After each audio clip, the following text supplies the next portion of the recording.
Hello students, आप सभी लोगों का रे क्लासेस के इस ऑनलाइन प्लेटफॉर्म पे स्वागत है। तो बच्चों, हम लोग प्रीवियस क्लास में हम लोग क्वांटम नंबर्स के बारे में पढ़ रहे थे और हमने प्रिंसिपल क्वांटम नंबर और एजीमुथल क्वांटम नंबर पूरी तरीके से पढ़ लिया। तो बच्चों आगे चलते हैं। जैसे हमने वो आपको बताया था कि हम लोग को 4 टाइप के क्वांटम नंबर्स पढ़ने हैं: principal quantum number, azimuthal quantum number, magnetic quantum number and spin quantum number.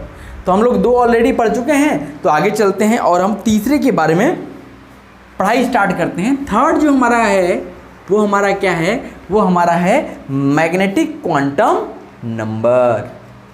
कौन सा क्वांटम नंबर बच्चों? Magnetic quantum number.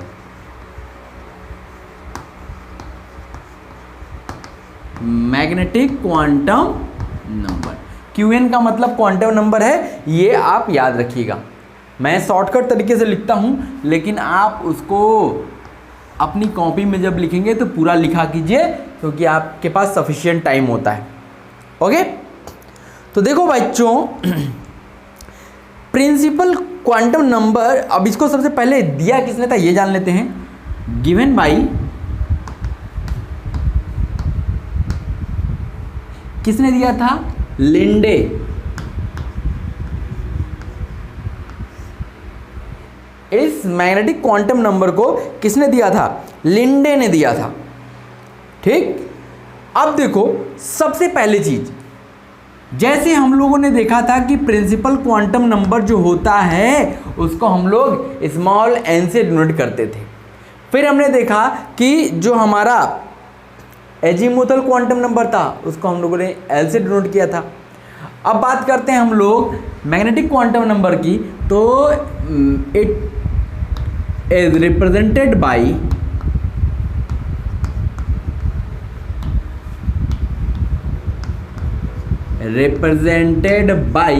किससे रिप्रेजेंट करते हैं बच्चों? इसको रिप्रेजेंट करते हैं स्मॉल एम से। किससे रिप्रेजेंट करते हैं? स्मॉल एम से रिप्रेजेंट किया जाता है। अब देखो आखिर ये किसके बारे में बताता है आपको, आखिर ये किस चीज की नॉलेज आपको देता है? तो देखो ये क्या करता है, it represent the shape of different orbitals. ये ऑर्बिटल्स के अलग अलग ऑर्बिटल्स के शेप के बारे में बताता है। तो पहली चीज लिखिए, इट रिप्रेजेंट्स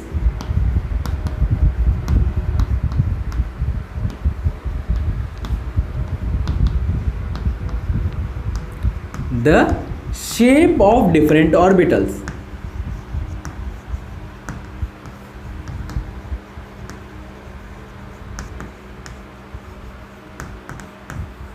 ये क्या करता है? अलग अलग ऑर्बिटल्स के शेप के बारे में बताता है। And the orientation of electron cloud, और किसके बारे में बताता है? एंड द ओरिएंटेशन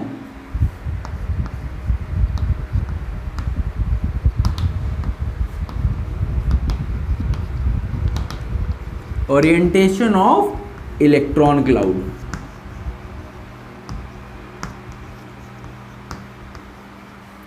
तो देखो ये बहुत इंपॉर्टेंट है। इलेक्ट्रॉन क्लाउड का मतलब समझ रहे हो? इलेक्ट्रॉन क्लाउड का मतलब होता है ऑर्बिटल। तो बेसिकली ये आपको अलग अलग ऑर्बिटल्स के शेप के बारे में बताता है, शेप ऑफ डिफरेंट ऑर्बिटल्स, और उनके ओरिएंटेशन के बारे में बताता है। ऑर्बिटल के ओरिएंटेशन के बारे में बताता है हमको। ठीक,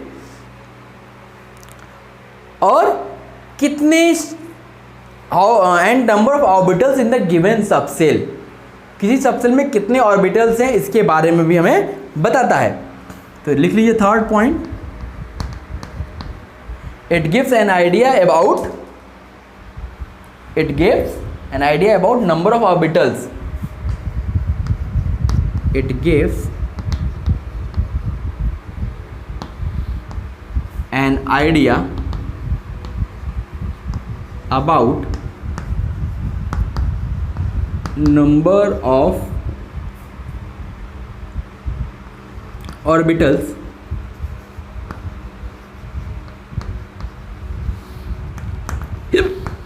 in any subcell। किसी सबसेल में कितने ऑर्बिटल्स हैं इसके बारे में भी हमें बताता है। अब देखो सबसे इंपॉर्टेंट चीज, चौथी चीज, इसकी वैल्यू कहां से कहां तक लाई करती है और इसकी वैल्यू होती कितनी है। तो the value of m, value of m ये डिपेंड करता है l पे, depends upon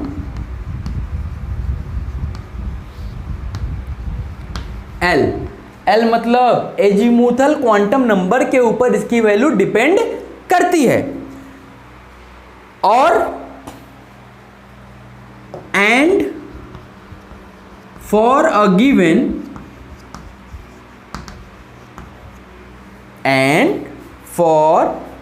given value of l,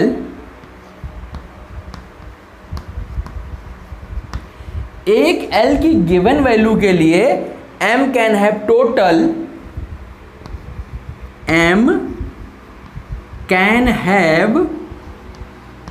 total कितनी वैल्यूज, 2l + 1 वैल्यूज।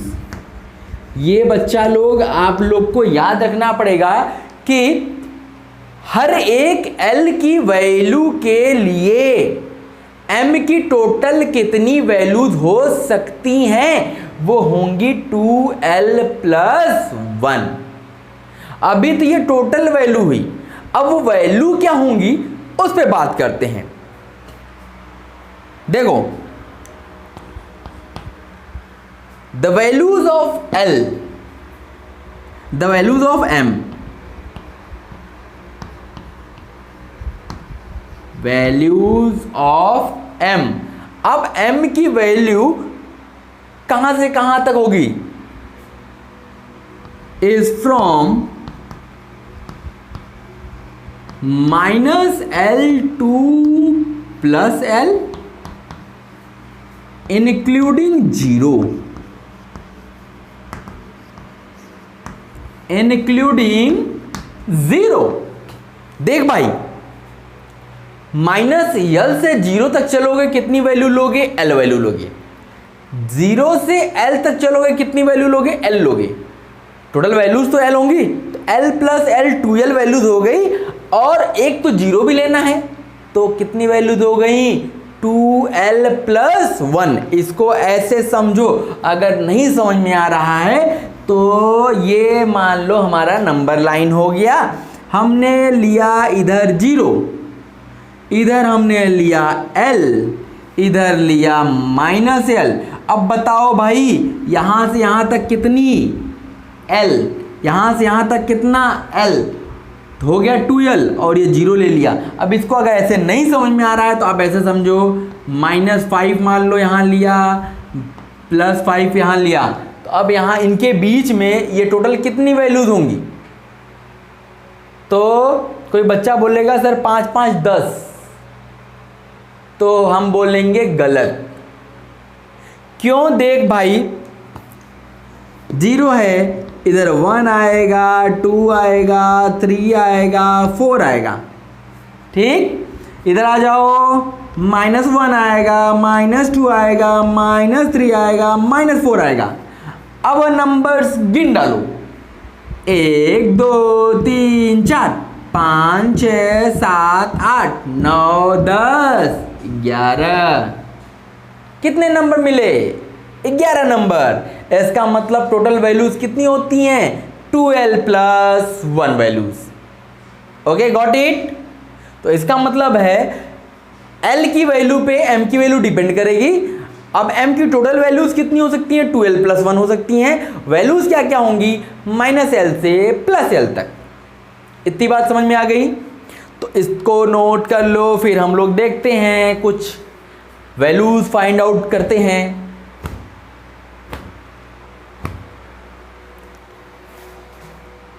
हो गया बच्चा, इरेज किया जाए।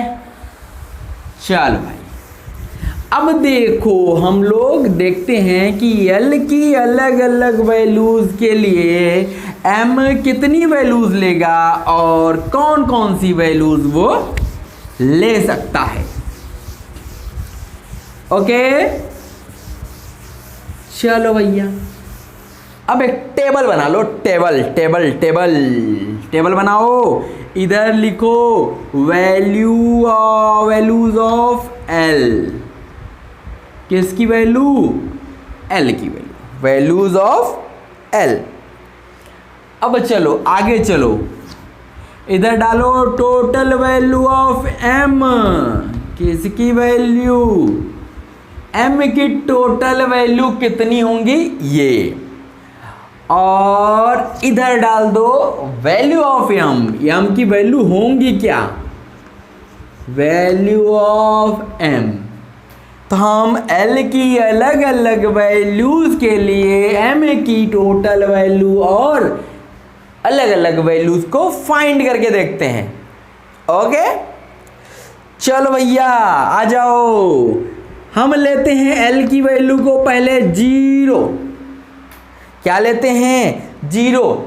एल की वैल्यू 0 है, इसका मतलब क्या है आप ये बता सकते हो?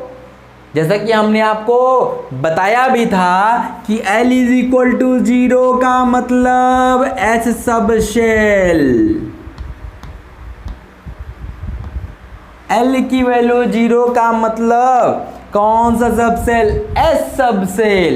अब आ जाओ, M की टोटल वैल्यूज कितनी? 2L + 1। चल भैया L की वैल्यू कितनी लिए हो? 0। तो ये हो गया 2 × 0 + 1 = 1। तो इसका मतलब M की टोटल कितनी वैल्यूज आएंगी? एक ही वैल्यू आएगी। L की वैल्यू 0 लिए हो तो वो वैल्यू क्या होगी? 0 होगी, क्योंकि यहाँ पे वैल्यू क्या आती है? -L2 + L होती है, लेकिन L की यहाँ पे एक ही वैल्यू है 0, तो इसका मतलब वो तो 0 ही आएगा। आ जाओ आगे चलते हैं। अब बच्चा चुन्नू मुन्नू बताओ, L की वैल्यू 1 लेने पे कौन सा सब शेल? बताओ भाई, L की वैल्यू 1 लेने पे कौन सा सब शेल आएगा? तो आएगा बच्चों P सब शेल। कौन सा सब शेल? P सब शेल।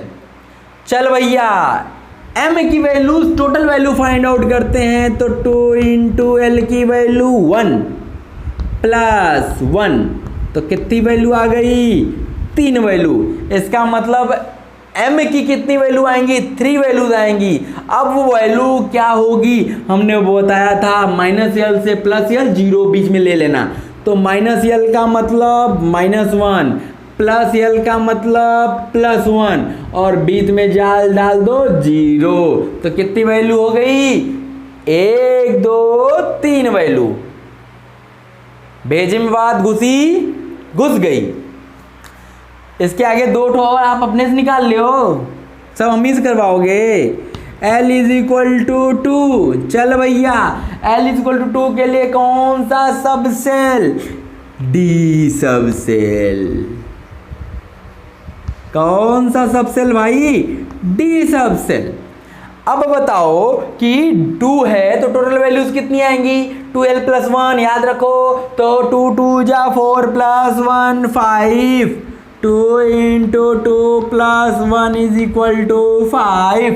इसका मतलब अब M की कितनी वैल्यू आएंगी? 5 वैल्यूज आएंगी। अब वैल्यूज लिखो, L = 2 से स्टार्ट करो, तो इसका मतलब -2 लिखा, -1 लिखा, 0 लिखा, 1 लिखा और 2 लिख लिया।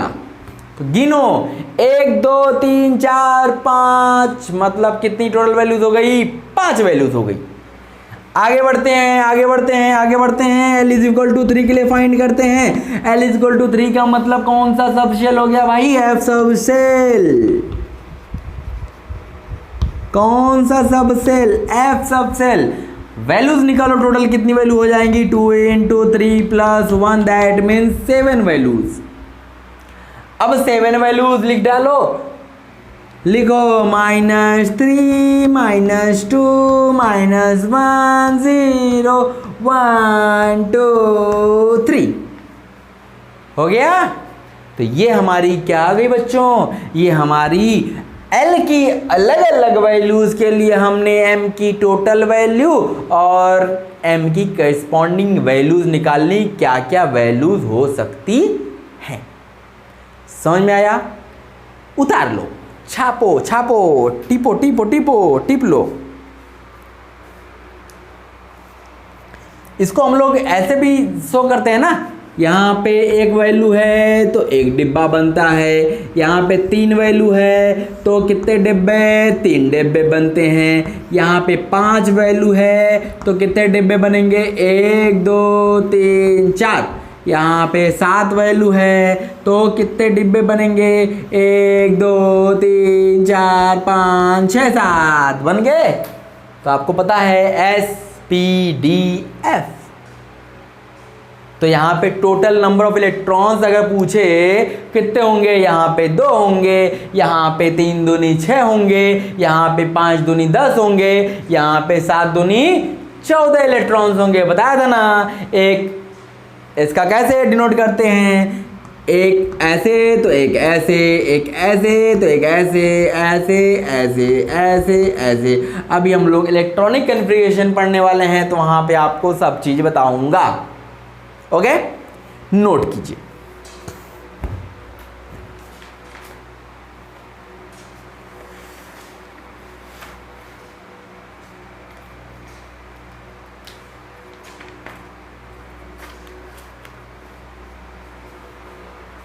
हो गया बच्चों, इरेज किया जाए।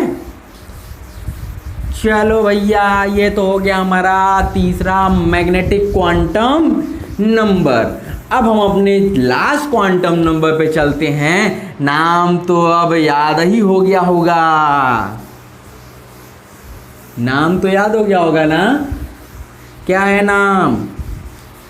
Spin quantum number. कौन सा क्वांटम? Spin quantum number. चलो भाई लिखो, चौथा, 4th क्वांटम नंबर। नाम बताओ। Spin quantum number. QN मतलब क्वांटम नंबर। याद रहेगा? याद रखना पड़ेगा, रहेगा नहीं? पड़ेगा। देखो, इसको सबसे पहले किसने दिया था? नाम लिख लो। गिवन बाय, नाम थोड़ा अजीबोगरीब है, गाउडस्मिट, GOUDSMIT। और कौन थे? एक और हैं महानुभाव, उनका भी नाम लिख लो। उलेनबैक, UHLENBACK, उलेनबैक। इन 2 लोगों ने स्पिन क्वांटम नंबर को खोजा था। ठीक है, चलो भैया, अब देखते हैं एक एक करके कि जैसे सबसे पहले हम लोगों ने प्रिंसिपल क्वांटम नंबर की बात की, उसको हमने n से डिनोट किया। फिर हमने आगे बढ़े और हमने एजीमुथल क्वांटम नंबर की बात की, उसको हमने L से डिनोट किया। फिर हम और आगे बढ़े, फिर हमने मैग्नेटिक क्वांटम नंबर की बात की तो उसको रिप्रेजेंट हमने M से किया। अब हम और आगे बढ़ते हैं और अब हम स्पिन क्वांटम नंबर की बात करते हैं तो इसको हम लोग किससे रिप्रेजेंट करेंगे? It is represented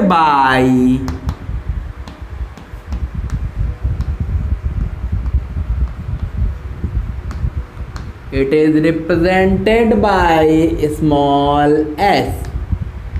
spin quantum numbers को हम लोग स्मॉल s से डिनोट करते हैं। ठीक है,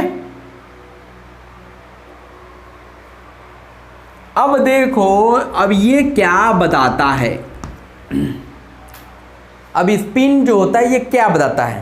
तो it represents the direction of electron. It represents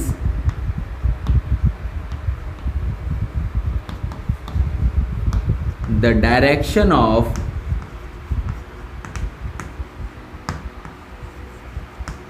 electron.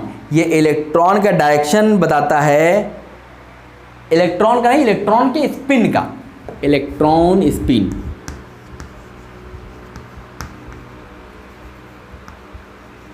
Electron spin around its own axis. Around its own axis, अपनी एक्सिस पे जो घूम रहा है उसके स्पिन का डायरेक्शन बताता है, उसके स्पिन का डायरेक्शन बताता है। अब वो डायरेक्शन कैसा हो सकता है? वेदर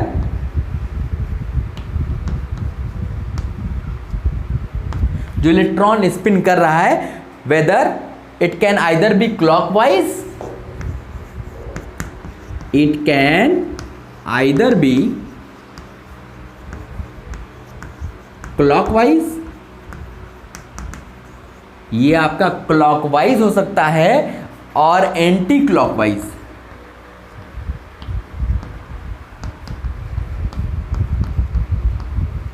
या कौन सा हो सकता है? या एंटी क्लॉकवाइज हो सकता है। तो इसका मतलब है ये दो वैल्यूज लेगा, ये क्या करेगा? दो वैल्यूज लेगा। अब इसकी वैल्यूज को हम लोग कुछ भी कह सकते हैं, जैसे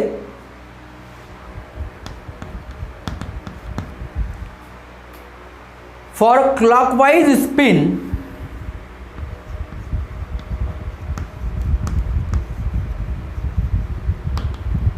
क्लॉकवाइज स्पिन, अब हम अगर क्लॉकवाइज स्पिन लेते हैं या स्पिन अप इलेक्ट्रॉन लेते हैं,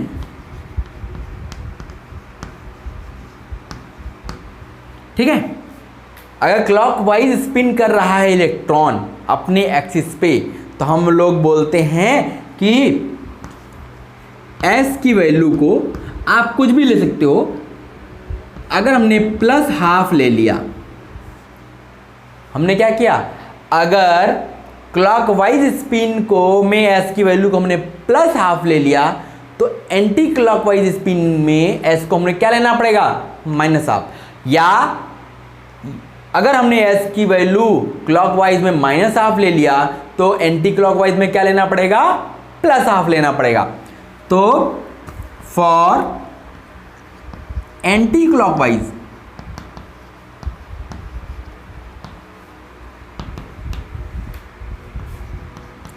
स्पिन या स्पिन डाउन,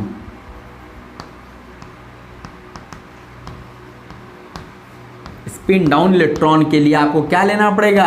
s की वैल्यू माइनस हाफ लेनी पड़ेगी।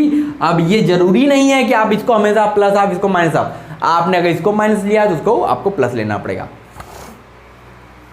ठीक है? ये समझ में आ गया?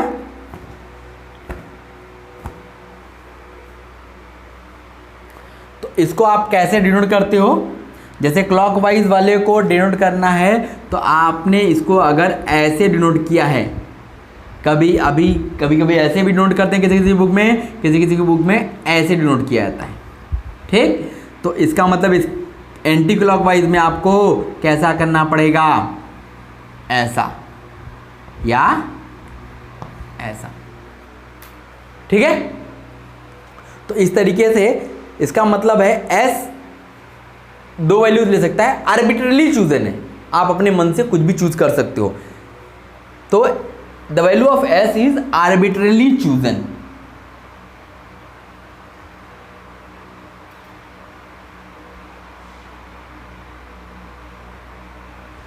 इसका मतलब हो गया the value of s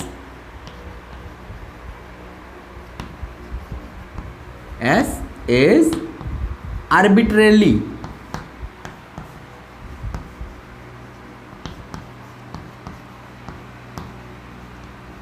chosen. आप आर्बिट्ररी चूज कर सकते हो कि अगर आपने प्लस हाफ लिया है एंटी क्लॉकवाइज के लिए, तो आपको माइनस हाफ लेना पड़ेगा क्लॉकवाइज के लिए। तो आप अपने मन से चूज कर लेना, उसके लिए कोई हार्ड एंड फास्ट रूल नहीं है कि आपको यही करना है, आप अपने लिए फ्री हो। ओके, तो इतना नोट कर लो बच्चों। फिर इसमें कुछ चीज़ें और हैं वो हम आपको बता देते हैं, तो फिर आगे बढ़ते हैं। कंप्लीटेड, इरेज किया जाए बच्चों। ओके, चल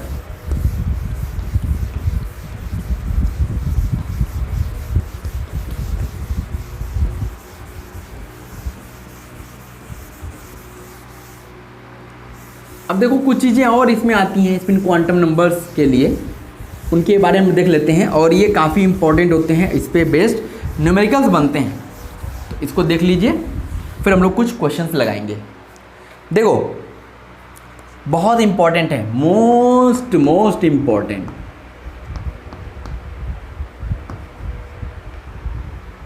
क्या है? अब मोस्ट इंपॉर्टेंट तो है, लेकिन क्या?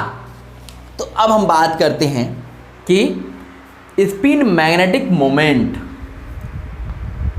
किसकी बात कर रहे हैं? Spin magnetic moment.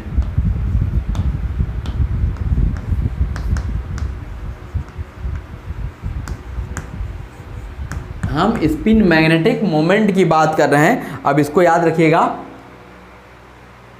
इसका फॉर्मूला क्या होता है? Root over n+1, sorry n+2।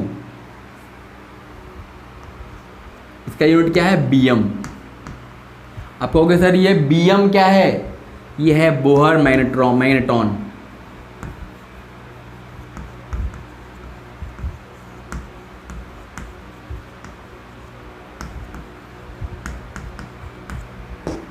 bm क्या है? Bohr magneton. ठीक है, तो इसका मतलब है हमें स्पिन मैग्नेटिक मोमेंट अगर कहीं निकालना होगा तो हम लोग क्या करेंगे? n+2 रूट में bm हो जाएगा। अब यहाँ पे n है क्या? मीन n ये आपका प्रिंसिपल क्वांटम नंबर नहीं है, ये n है क्या? ये आपका है number of unpaired electron, number of unpaired. ये हमारा n क्या है? Number of unpaired electron. अभी अनपेयर्ड का मतलब आपको समझाऊंगा, ठीक है? अनपेयर्ड क्या होता है आगे चलो। अब स्पिन एंगुलर मोमेंटम की बात करते हैं।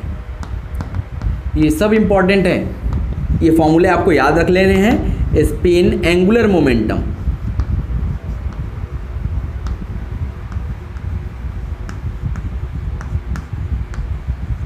हम स्पिन एंगुलर मोमेंटम की बात कर रहे हैं, तो ये क्या होता है? ये है root over s into s+1 into h/2π।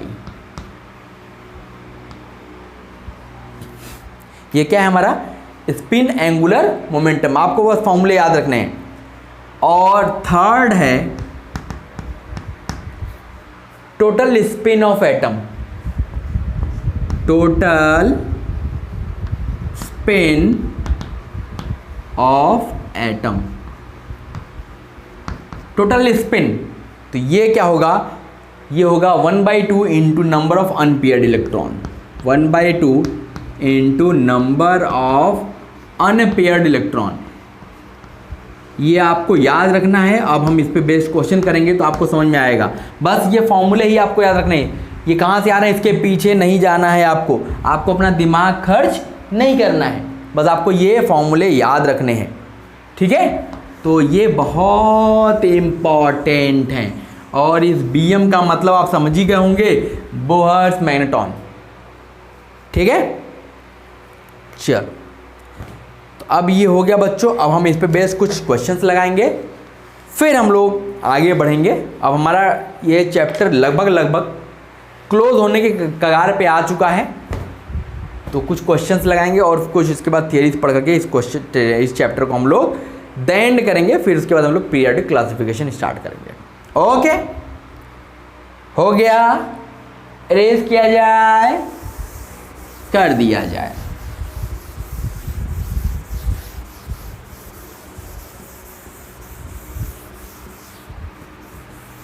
चलो भैया,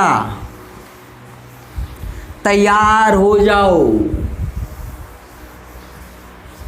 लड़ाई लड़ने के लिए, ठीक? पहला क्वेश्चन आपके बोर्ड की स्क्रीन पे ये रहा। First question, calculate total number of orbitals in third shell. Calculate total number of orbitals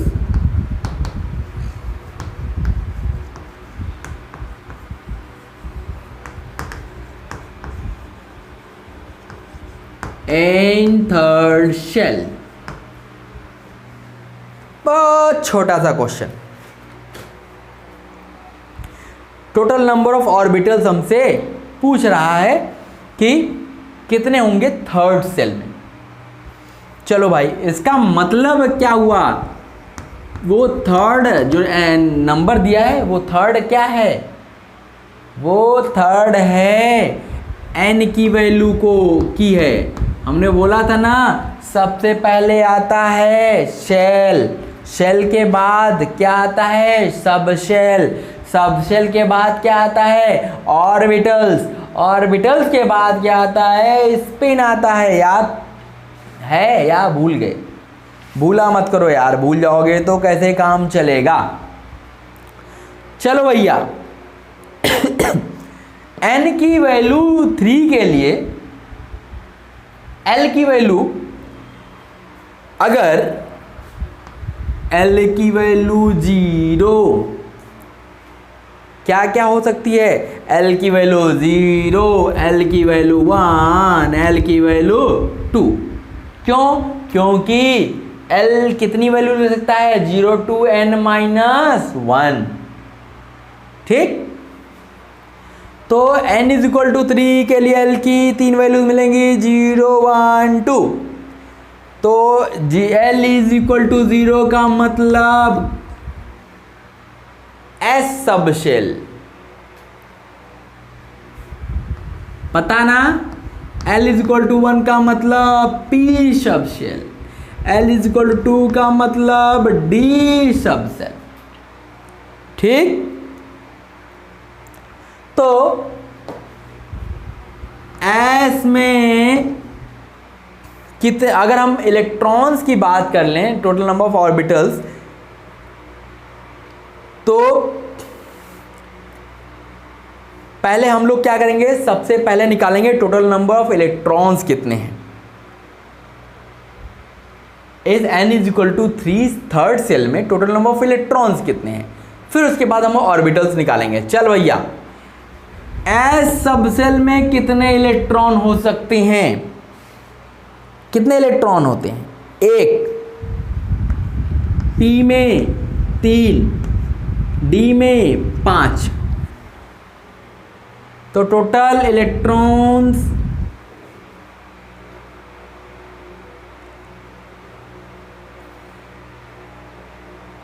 नहीं, एक चीज ये बताओ, जैसे इसको भूल जाओ, हम अगर टोटल इलेक्ट्रॉन्स डायरेक्ट फाइंड करें, ये तो समझ में आ गया, चलो एस पी डी। अगर हम टोटल इलेक्ट्रॉन फाइंड करना चाहते हैं, total electrons in third shell, ये इसके लिए तो मैंने आपको एक फॉर्मूला बताया था क्या, 2n², याद है? तो 2 इंटू 3 का स्क्वायर, कितने इलेक्ट्रॉन आएंगे 18। यहां पे भी देखो, यहां पे भी क्या होगा, S में कितने डब्बे होते हैं 1, P में कितने 3, D में कितने 5। अब हर एक डिब्बे में कितने इलेक्ट्रॉन हो सकते हैं 2, तो 2 यहाँ पे, 6 यहाँ पे, 10 यहाँ पे, टोटल इलेक्ट्रॉन कितने हो जाएंगे 18।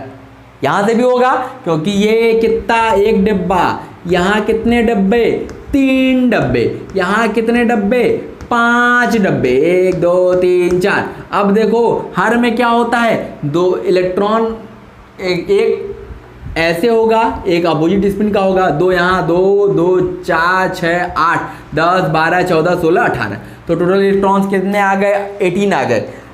अब ऑर्बिटल्स की बात किया था, ऑर्बिटल्स, तो ये होता है टोटल इलेक्ट्रॉन्स बाई 2, तो ये हो गया 18/2, 9। तो ये ऑर्बिटल्स यही हैं, यही ऑर्बिटल्स हैं। तो 1 2 3 4 5 6 7 8 9, तो 9 ऑर्बिटल्स हो गए। ठीक, चलो भैया नोट कर लो इसको, फिर हम लोग आगे बढ़ते हैं। अभी मैं आपको एक ही जगह पे सारे फॉर्मूले एक जगह पे लिखवा दूंगा, जिससे आपको बहुत ही आसानी हो जाएगी। ये पहला क्वेश्चन समझ में आया? चलो भैया इरेज कर दूं, फिर अगला क्वेश्चन लेते हैं।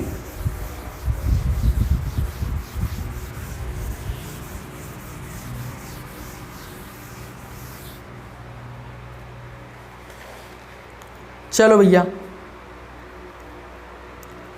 अब एक बहुत मजेदार टाइप का क्वेश्चन है दूसरा। देखो मजेदार क्यों है ये देखो, which of the following set of quantum number, which of the following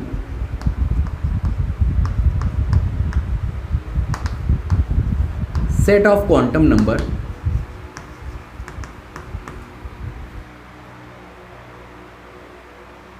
are not possible, are not possible। कौन सा सेट जो है क्वांटम नंबर्स का ये पॉसिबल नहीं है? चलो भाई इसमें हम लोग लिखते हैं A, n is equal to 3, l is equal to 3, m is equal to 2, s is equal to plus half. B, n is equal to 4, l is equal to 3, m is equal to plus 4, s is equal to minus half। चलो भाई C, n is equal to 1, l is equal to 0, m is equal to plus 1, s is equal to plus half। D, n is equal to 5, l is equal to 4, m is equal to minus 4, s is equal to 0। E, n is equal to 6, l is equal to 5, m is equal to minus 5, s is equal to plus half। F, n is equal to 7, l is equal to 6, m is equal to minus 7, s is equal to plus half। ये है question बच्चों। अब इसमें कह रहा है कि कौन सा क्वांटम नंबर का जो सेट है वो पॉसिबल नहीं है। चलो भैया हम एक एक करके देखते हैं। चला जाओ पहले वाले पे। यहाँ पे n की वैल्यू 3 है, l की वैल्यू 3 दिया है। तो हमने आपको एक चीज़ बताई थी कि l की वैल्यू हमेशा n से छोटी आती है। l की वैल्यू अगर 3 है तो n की वैल्यू 3 है तो l की वैल्यू कभी भी 3 नहीं हो सकती। इसका मतलब इसके आगे देखना ही बेकार है। तो ये तो हमारा गया काम से, ये तो हमारा गलत है। ठीक, और क्यों गलत है? क्योंकि n does not equal to l, क्योंकि n और l इक्वल नहीं होने चाहिए। ठीक है, चलो भाई अब आ जाओ। n की वैल्यू 4 लिया, n की वैल्यू 4 तो l की वैल्यू 3 हो सकती है। हाँ हो सकती है, सही बात है। अब चलो आगे, l की वैल्यू 3 के लिए क्या m की वैल्यू +4 हो सकती है? m की वैल्यू क्या होती है? -l से +l। अब अगर l की वैल्यू 3 है तो m की मैक्सिमम वैल्यू +3 हो सकती है, मिनिमम -3 हो सकती है। तो ये +4 क्यों आया? इसका मतलब ये भी गया काम से, ये भी गया। क्यों गया? क्योंकि m does not equal to +4। आया समझ में? चल भैया आगे। यहाँ पे n की वैल्यू कितनी आ गई? +1। l की वैल्यू 0, तो क्या l की वैल्यू 0 के लिए m की वैल्यू कभी +1 हो सकती है क्या? नहीं हो सकती। तो यहाँ से क्या हो गया? ये गलत हो गया, क्योंकि m जो है कभी भी ज़्यादा नहीं हो सकता 0 से, क्योंकि m जो है 0 से ज़्यादा दिया हुआ है। इसका मतलब 0 या नहीं +l से लिख लो, जनरलाइज केस लिखते हैं। कि प्लस एल से ज़्यादा नहीं हो सकती। प्लस एल कितना होगा, +0 होगा, तो वहाँ तो +1 दिखा है, तो इसका मतलब ये भी गया काम से। आगे बढ़ो भैया। n इज इक्वल टू 5 के लिए एल की वैल्यू 4 हो सकती है, हाँ हो सकती है, उससे छोटी वैल्यू हो सकती है। m की वैल्यू -4 हो सकती है, हाँ हो सकती है। अब यस पे आओ, s दो ही वैल्यू ले सकता है, या तो +½ या तो -½ लेकिन यहाँ क्या लिया, 0 लिया, तो क्या ये सही है, नहीं ये भी गलत है। क्यों हुआ, क्योंकि यस कभी भी 0 के इक्वल नहीं हो सकता, yes does not equal to 0। चलो भैया आगे बढ़ो। n इज इक्वल टू 6, तो l 5 हो सकता है, एकदम हो सकता है। m की वैल्यू -5 हो सकती है, एकदम हो सकती है, क्योंकि l होती है। s की वैल्यू +½ हो सकती है। इसका मतलब ये टोटली हो सकता है, ये एकदम सही लिखा हुआ है। Got it. आगे बढ़ो, यहाँ देखो n की वैल्यू 7, तो l की वैल्यू 6 होगी, यस होगी। क्या m की वैल्यू -7 होगी, नहीं होगी, तो ये फिर से गलत हो गया। क्यों गलत हुआ, क्योंकि m कभी भी इक्वल नहीं हो सकता -n के, या -7 ही लिखो, क्यों -7 के इक्वल नहीं हो सकता, क्योंकि यहाँ पे क्या हो गया, +-6 के बीच में वैल्यूज हो सकती हैं, लेकिन ये -7 लिख दिया तो गलत हो गया।